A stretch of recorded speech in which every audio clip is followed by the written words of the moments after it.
Right, question 4.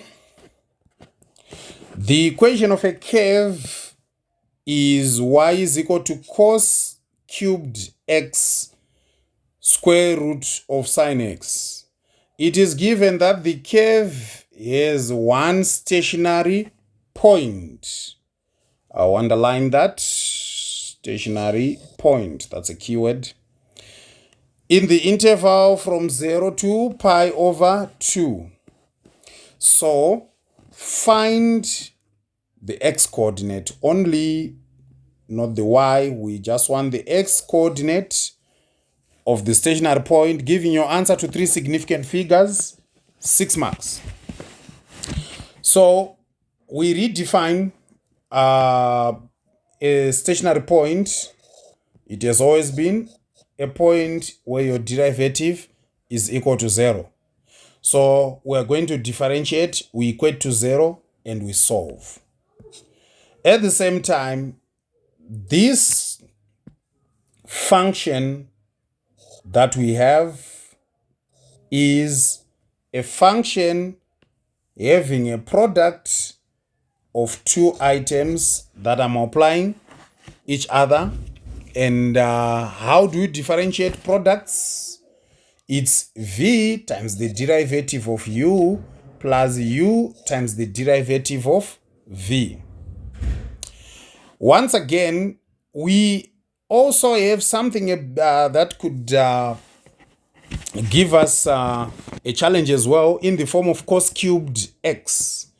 Your cos cubed x, I would want to treat that derivative as a derivative that is in this form from paper 1, whereby you say power times the coefficient, that's k times n.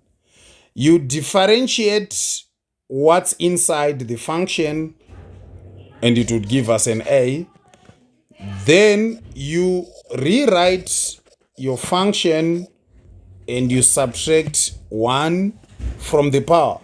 So those are the basics that we are going to apply to this question. So let's get on with it. All right, let's differentiate. So for our dy dx, v du, so my v is a square root of sine x multiplied by the derivative of cos cubed x. So for your cos cubed x, it's going to be power times the coefficient, which means we have a 3.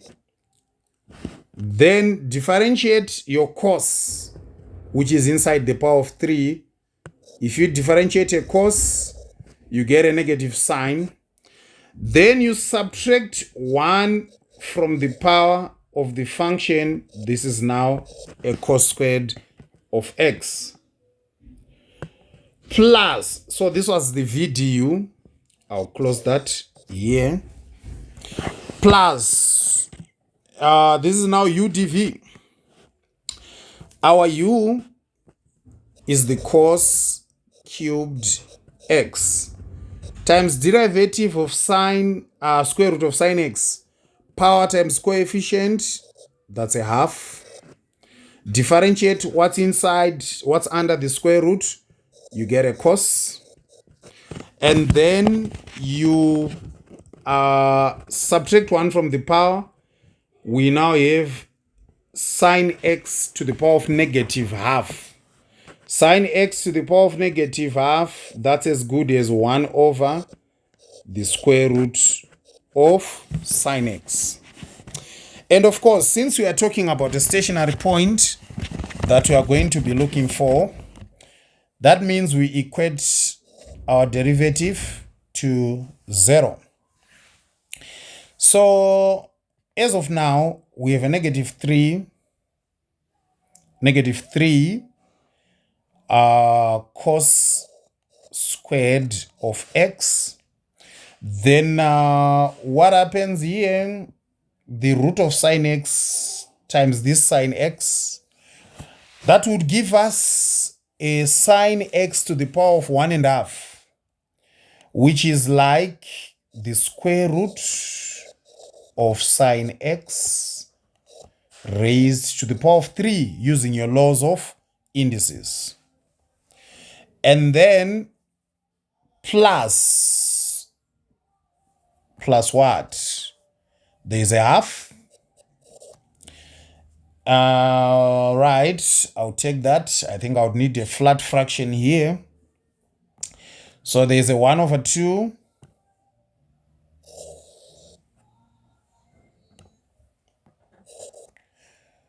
And there's a root of sine x in the denominator.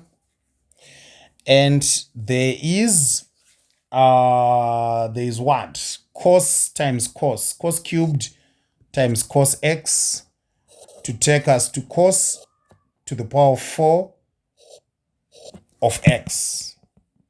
Better. All right, now we solve. We can multiply throughout by our denominator. We can multiply throughout by our denominator. So if you multiply throughout by our denominator, 0 will still remain a 0. So there is your 0. Then if you multiply here, we end up with negative 3 cos squared x and sine squared of x plus cos to the power 4 of x. So now to get our x, we can use our trig identities so that these are expressed in terms of one thing. So what can I do? Probably I can just use factorization. It's not bad. Factor out cos squared of x. So when you factor out the cos squared of x, you are going to end up with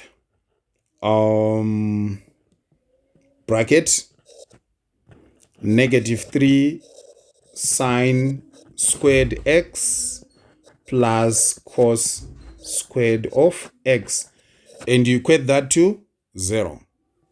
Now we then say cos squared x is equal to 0. We try to solve for that. Our x is going to give us a pi over 2. All right, for now, let's leave that hanging right there. We'll come back to this answer later on.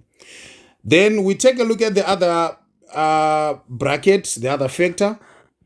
Negative 3 sine squared of x plus cos squared of x is equal to 0.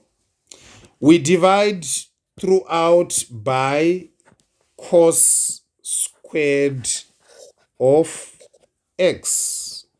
Let us divide throughout by cos squared of x and we'll see what happens. Right, negative 3 sine squared of x divided by cos squared of x, we have negative 3 tan squared x plus 1 is equal to 0. And this will give us tan x is equal to square root of 1 over 3.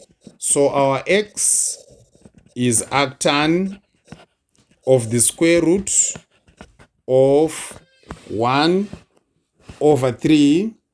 And when I do that on my calculator, make sure that you are in radians.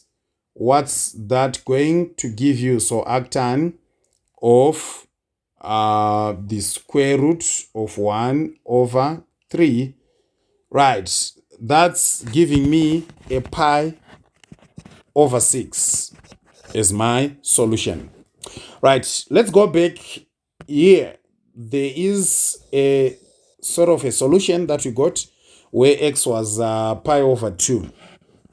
Go and check the range that you have been instructed to use. The range is saying all answers are greater than 0 and less than pi over 2. So this answer now would be invalid. It would be out of range, you can indicate that this one is out of the required range, which means our answer is a pi over 6. All right. We move